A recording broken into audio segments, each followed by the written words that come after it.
5월 23일 오늘 만나 성경 말씀은 사무엘상 10장 17절에서 19절 말씀입니다.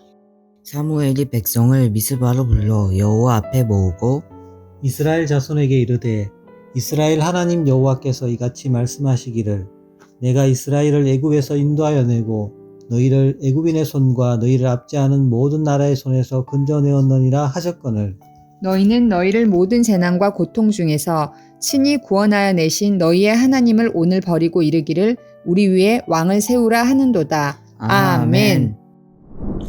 오늘 만나러 만나주시는 하나님을 기대합니다. 이스라엘 백성은 전쟁 위기 때나 등장하는 사사보다는 이방 민족들처럼 강력한 군주를 원했습니다. 블레셋 사람들에게 법궤를 탈취당하는 비극을 통해서 그 필요를 느꼈을 겁니다. 사무엘은 이스라엘을 미스바로 불러 모았습니다. 미스바는 베냐민 땅의 북서 경계선에 위치하고 있는데 중요한 일을 결정할 때마다 민족적인 대규모 집회가 열리곤 했던 장소입니다. 미스바라는 히브리어의 뜻은 부르다, 더 정확하게는 부르짖다입니다. 하나님의 뜻을 구하기 위해 하나님께 부르짖는 장소로 합당한 이름임에 틀림없습니다.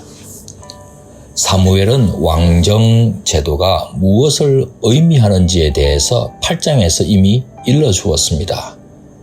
왕실 재산 관리자들을 세우게 될 것이고 국방을 위해서는 아들들을 징병하여 상비군을 운영할 것이며 세금 징수하면서 백성들을 종으로 삼게 된다는 내용이었습니다.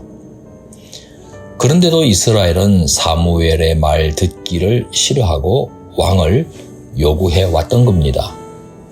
사무엘은 이 미스바에서 한 번 더 그 동기를 짚어줍니다.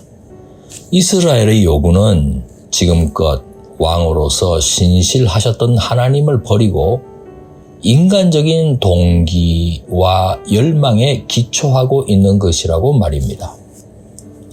그럼에도 불구하고 하나님께서는 이스라엘에게 왕정 제도를 허용하신다는 것도 전했습니다. 그러니까 왕정 제도는 하나님께서 참으로 기뻐하시는 뜻은 아니지만 허용하시는 것이라는 사실을 사무엘서 성경이 적시해 놓은 셈입니다. 사실 첫사람 아담도 왕이나 다름없었습니다.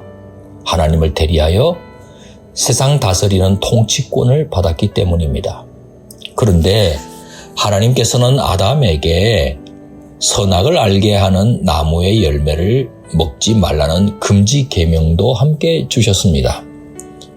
여러 의도를 갖고 계셨겠지만 그 중의 하나는 아담이 통치자는 통치자이지만 하나님의 계명에 순종하는, 다시 말해 하나님의 통치를 받는 통치자여야 한다는 의도가 담겨 있는 것 아니겠습니까? 그래야 하나님을 올바르게 대리하는 통치자가 되지 않겠습니까? 사실 왕정이든 과두정이든 민주정이든 인간의 제도에는 언제나 허점이 있습니다. 완벽하지 못한 인간의 제도는 절대적으로 신봉할 게 못 됩니다. 아무리 좋은 제도도 그것을 운용하는 사람에 따라 얼마든지 오용되고 재앙의 도구가 될 수 있습니다. 어떻게 하면 하나님의 공평과 정의, 하나님의 인애와 사랑을 정책에 반영하고 실천해 가야 할지 고민해야 하는 과제가 언제나 있습니다. 오늘날 우리의 관심도 대통령을 비롯한 모든 분야의 지도자들이나 구성원 모두 하나님 앞에서 어떤 사람이 될 것인지에 두어야 합니다. 우리 높은뜻 광성교회 가족들은 우리 대한민국은 물론 우리 교회를 하나님께서 통치하고 이끌어가고 계시다는 사실을 전적으로 신뢰하고 하나님의 말씀에 온전히 순종하는 가운데 하나님과 동행하기를 힘쓰는 높은 뜻 사람이 되시기를 축원합니다. 기도하겠습니다. 만물의 주인이 되시고 인간의 모든 제도를 뛰어넘어 통치하시는 우리 하나님. 우리가 하나님의 백성이요 하나님의 자녀가 된 것이 얼마나 감사한지 모릅니다. 대한민국과 우리 교회 그리고 우리 가정과 일터를 하나님께서 기뻐하시는 뜻을 따라 인도해 주시기를 간구합니다. 예수님 이름으로 기도합니다. 아멘. 이제 두 가지 제목으로 기도하겠습니다. 우리의 구원자 되시며 만물의 통치자 되시는 하나님을 전적으로 신뢰하는 가운데 하나님의 뜻에 온전히 순종해 갈 수 있도록 능력을 부어 주옵소서.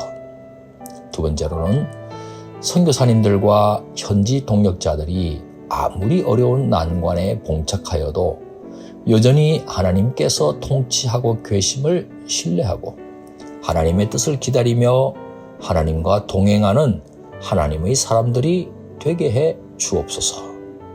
이 제목으로 기도하신 후에 개인 기도 하시겠습니다.